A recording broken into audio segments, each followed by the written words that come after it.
Hello दोस्तों, नमस्कार। मेरे इस YouTube चैनल में आपका बहुत बहुत स्वागत है। तो आज हम एक बात करेंगे एक ऐसी कंपनी की जो IPO में ही आते ही लोगों को करोड़पति बना दिया एक साल में ही। तो हम देख लेते हैं इस कंपनी के बारे में। पहले इस कंपनी के बारे में देखते हैं। तो ये कंपनी जो है सिर्फ BSE पे ही लिस्ट है, NSE पे लिस्ट नहीं है। तो हम बात कर रहे हैं EKI एनर्जी सर्विस के बारे में। तो आप देख सकते हैं इसका मैक्सिमम चार्ट आप देख सकते हैं। कंपनी जो आई है 9 अप्रैल 2021 को ही आई है। और कंपनी जो आई थी 112 या 115 रुपये के आसपास आई थी। इसके बाद इसमें बोनस मिला और उसके बाद एडजस्टमेंट होके ये 40 रुपये पे आई है। तो वो हम बाद में बात कर लेंगे, पहले हम चार्ट के बारे में बात कर लेते हैं। तो आप यहाँ पे देख सकते हैं कंपनी में बहुत तेज़ी से कंपनी ऊपर गई थी। आप देख सकते हैं यहाँ तक कंपनी ने जो IPO में आने के बाद जो रिटर्न दिया था कंपनी ने, आप देख सकते हैं 7,587% का रिटर्न दिया। बहुत बेहतरीन रिटर्न दिया था, जिसमें पर शेयर बात करें तो हम 3,073 रुपये का प्रॉफिट हो रहा था। तो अभी हम देख लेते हैं इसमें गिरावट कितनी है। तो आप यहाँ पे देख सकते हैं अभी कंपनी में जो गिरावट है वो 46% की है। 1433 रुपये की इसमें गिरावट है। जो परसेंटेज में हम बोलेंगे तो 46% की गिरावट है। तो एक बार हम इसको हाई देख लेते हैं। तो इसका जो हाई चल रहा है 52 वीक का, वो 3150 रुपया चल रहा है। और अभी कंपनी जो है 1680 रुपये पे ट्रेड कर रही है। तो एक बार हम इसको निफ्टी 50 से कंपेयर कर लेते हैं। तो आप यहाँ पे देख सकते हैं जब हम इसको निफ्टी 50 से कंपेयर करेंगे मैक्सिमम में, तो जहाँ निफ्टी 50 ने 20% का रिटर्न दिया, वहीं पे EKI एनर्जी सर्विस ने 3,314% का रिटर्न दिया है। आप देख सकते हो जो रेड वाला चार्ट है वो निफ्टी 50 का है और EKI एनर्जी सर्विस का चार्ट है जो ब्लू वाला है। तो आप देख सकते हैं किस तरह से इसमें प्रॉफिट हो रहा है निफ्टी 50 की अपेक्षा। तो अभी हम इसका एक बार प्रॉफिट एंड लॉस देख लेंगे और हम इसको NSE की साइट पे और ज़्यादा जानकारी नहीं ले पाएंगे क्योंकि ये सिर्फ BSE पे ही लिस्टेड है। तो अभी हम इसकी दूसरे साइट से जानकारी लेने की कोशिश करते हैं। तो अभी आप देख सकते हैं हम जो आ गए हैं मनी कंट्रोल की साइट के ऊपर आ गए हैं। तो अब इनका रेवेन्यू देख लेते हैं। तो आप यहाँ पे रेवेन्यू देख सकते हैं। जो इनका रेवेन्यू 2018 में सिर्फ 6 करोड़ का था और 2019 में 19 करोड़ का हुआ और 2020 में 65 करोड़ का हुआ और 2021 में 190 करोड़ का हो गया और 2022 में आप देख सकते हैं 1800 करोड़ का हो गया। तो आप देख सकते हैं इनका रेवेन्यू क्या बेहतरीन तरीके से बढ़ा है। यहाँ पे एकदम फ्लैट था और सीधा ऊपर चला गया। तो एक बेहतरीन रेवेन्यू इनका बढ़ा हुआ है। और बाद में हम इसमें बात कर लेते हैं इनके नेट प्रॉफिट की। तो आप इनका नेट प्रॉफिट भी देख सकते हैं। 2018 में 0 था, 19 में भी 0 और 20 में इन्होंने अपना पहला प्रॉफिट किया था 4 करोड़ का और 21 में 18 करोड़ का और 22 में आप देख सकते हैं सीधा 383 करोड़ का प्रॉफिट किया है। तो आप देख सकते हैं इनके जो प्रॉफिट का दायरा है वो भी सीधा ऊपर की तरफ गया है। ठीक है। और इस बार हम बात कर लेते हैं EPS की। तो आप देख सकते हैं EPS मतलब अर्निंग पर शेयर होता है। तो आप देख सकते हैं पहले 2018 में कंपनी पर शेयर सिर्फ 0.53 पैसा कमा रही थी, जो कि 2022 में सीधा हम देख लेते हैं 557 रुपया पर शेयर कमा रही है। जब कंपनी इस तरह से प्रॉफिट करती है तो इसमें तो इन्वेस्टर आना ज़रूरी है और इन्वेस्टर आएंगे तो शेयर बाई करेंगे। शेयर की शॉर्टेज होगी तो उसकी डिमांड बढ़ेगी तो शेयर का भाव तो बढ़ना ही है। ठीक है। तो एक बार हम इनके स्क्रीन की साइड पे आ जाएंगे और प्रॉफिट एंड लॉस देखेंगे। एक बार डेप्ट इक्विटी भी देख लेते हैं। तो आप देख सकते हैं कंपनी के ऊपर पहले 1 करोड़ 38 लाख का डेप्ट था 2018 में, फिर 2019 में 77 लाख का रह गया, 2020 में 15 लाख का और 2021 में 5 लाख का और 2022 में कंपनी डेप्ट फ्री हो गई। तो अभी आप देख सकते हैं हम EKI एनर्जी सर्विस के स्क्रीनर के ऊपर आ चुके हैं। तो आप यहाँ पे देख सकते हैं कंपनी का जो मार्केट कैप है 4,622 करोड़ का है, जो कि मार्केट कैप बहुत ही छोटा है, मतलब कि कंपनी बहुत ही छोटी है। और इसमें हम आ जाते हैं नीचे। तो आप यहाँ पे देख सकते हैं सेकंड कॉलम में, मैं आपको अंडरलाइन भी करके दिखा देता हूँ, company is almost debt free. तो मैंने आपको अभी मनी कंट्रोल की साइट पे भी दिखाया था कि उन्होंने 2018 से लेके 2022 तक अपना डेप्थ कैसे कम किया है और ऑलमोस्ट ख़त्म ही कर दिया है। तो अभी हम नीचे आ जाते हैं, तो आप यहाँ पे देख सकते हैं कंपनी जो है अपने सेक्टर में पीयर कंपटीशन में देखेंगे तो 8वें नंबर पे लीड कर रही है। और इस कंपनी में एक अच्छी बात यह है कि अभी ये सस्ते पे मिल रहा है। इसका जो पी है वो 10 रुपया 17 पैसे का है, 10.17 का पी चल रहा है इसका, ठीक है। और हम इधर पे आ जाते हैं तो इसमें ज़्यादा जानकारी नहीं है, 1 2 3 4 5 महीने का ही इनका रिजल्ट है। तो हम इनके रिजल्ट को, क्वार्टरली रिजल्ट है तो उसको हम डिटेल में एक बार देख लेते हैं तो हमें कुछ जानकारी मिलेगी। तो आप देख सकते हैं यहाँ पे जो इनका सेल्स है वो 193 करोड़ था, फिर बढ़ के 443 करोड़ हो गया, फिर 688 करोड़ हो गया, फिर इधर पे डाउन हुआ 475 करोड़, और अभी जो इनका चल रहा है 508 करोड़ चल रहा था। आप देख सकते हैं 193 करोड़ से 508 करोड़ तक कंपनी ने अपने सेल्स को बढ़ाया है। उसके बाद एक्सपेंसेस भी इसमें सब माइनस करने के बाद आप देख सकते हैं ऑपरेटिंग प्रॉफिट जो आ रहा है वो 48 करोड़ आया था 5 क्वार्टर पहले, और अभी 143 करोड़ आ रहा है, तो इसमें भी प्रॉफिट हुआ ही है। और OMP ऑपरेटिंग प्रॉफिट मार्जिन आप देख सकते हैं, तो कंपनी जो भी प्रॉफिट कर रही थी उसमें से 25% प्रॉफिट कर रही थी, अभी वो बढ़ के 28% हो गया। तो ये भी एक अच्छी बात है कि कंपनी का प्रॉफिट भी बढ़ रहा है। और कंपनी का अदर इनकम कुछ भी नहीं है, बीच में एक बार 1 करोड़ आया था, बाकी अदर इनकम कुछ भी नहीं है, डेप्थ है ही नहीं, इंटरेस्ट वगैरह का कोई सवाल ही नहीं है। तो आप यहाँ पे देख सकते हैं कंपनी का जो है प्रॉफिट बिफोर टैक्स, मतलब जो टैक्स हम देते हैं उसके पहले का जो प्रॉफिट है वो मैं बता रहा हूँ आपको।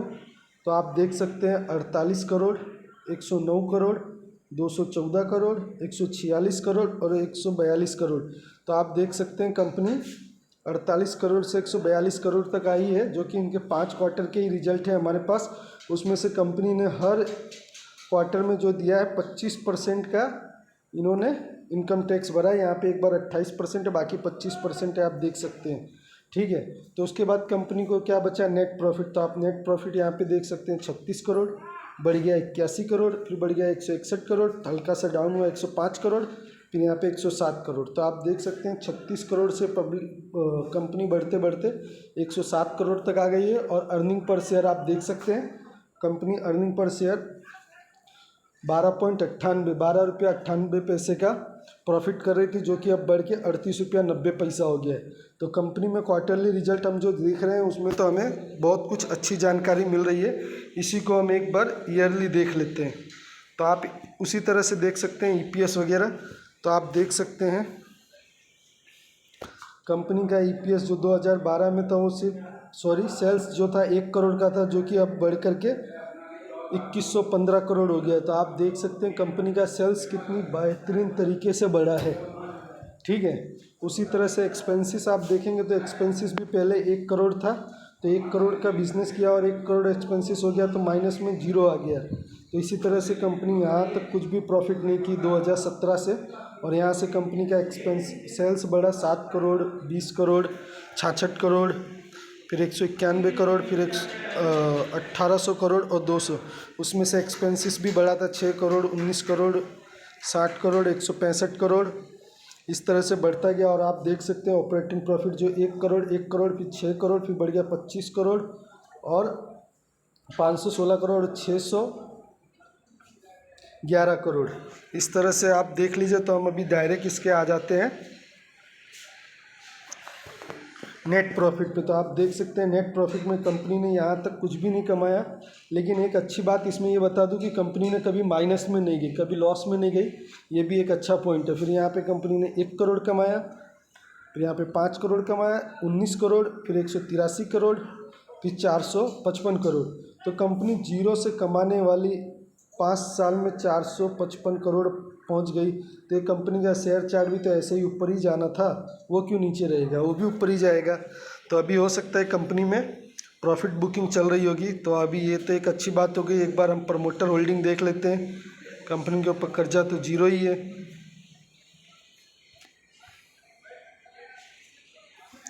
तो आप यहाँ पे देख सकते हैं एक और अच्छी बात हमको देखने को मिल गई कि प्रमोटर होल्डिंग जो है 73.47% की है।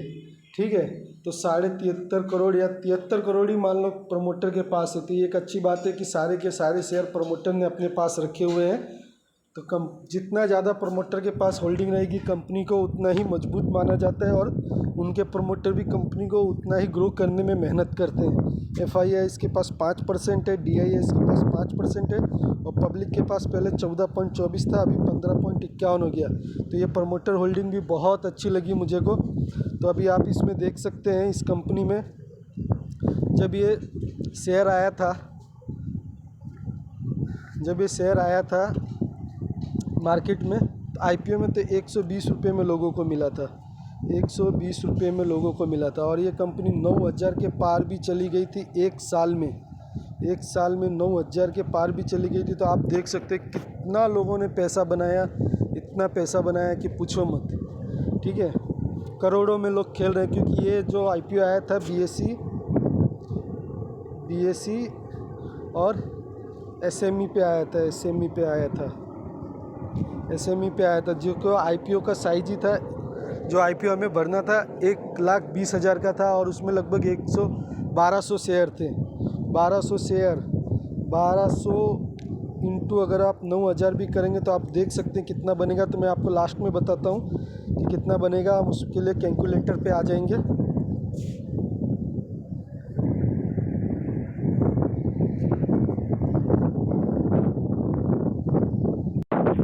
तो आप देख सकते हैं 1200 शेयर था और इंटू 9,000 पे कंपनी गई थी।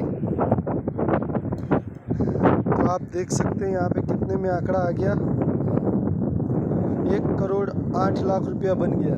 सिर्फ आपके 1,08,00,000 रुपये बन गए होते। उसके बाद क्या हुआ कंपनी ने जो कि आप ये सोच रहे होंगे 9,000 गया तो अभी 1,600-1,700 क्यों दिख रहा है। तो उसके बाद कंपनी ने क्या किया कि एक शेयर के ऊपर 3 शेयर देने का निर्णय किया, मतलब 3 शेयर प्लस 1 जो कि 4 शेयर हो जाते। और उसके बाद एडजस्टमेंट होके प्राइस जो हुई, तो जो ये लिस्टिंग हुई थी 120 में हुई थी, तो वो 40 रुपये आ गई, और कंपनी का जो 9,000 का भाव था वो 3,000 पे आ गया, और अभी कंपनी में वहाँ से 45% की गिरावट हुई है। तो आप देख सकते हैं कि कंपनी ने कैसा बनाया। तो अभी भी ये कंपनी मुझे ऐसा लगता है कि और भी आगे अच्छा पैसा बनाएगी।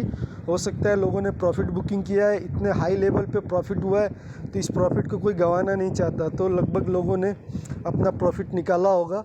इस वजह से कंपनी जो है कि अभी डाउन ट्रेंड में आई है, मुझे तो ऐसा ही लगता है। आपको क्या लगता है आप कमेंट में बता सकते हैं। तो अभी कंपनी में हम पॉजिटिव बात देख लेते हैं। तो कंपनी में पॉजिटिव बात सबसे पहले हम बात करते हैं, तो कंपनी क्या है, ग्रीन एनर्जी सेक्टर में है, तो फ्यूचर है, इसका आगे फ्यूचर है। ठीक है, कंपनी का चार्ट जो है एकदम ग्रीन है, नीचे से ऊपर की तरफ जा रहा है। कंपनी डेट फ्री है। उसके बाद कंपनी प्रॉफिटेबल है और कंटिन्यू प्रॉफिट को बढ़ाती ही जा रही है।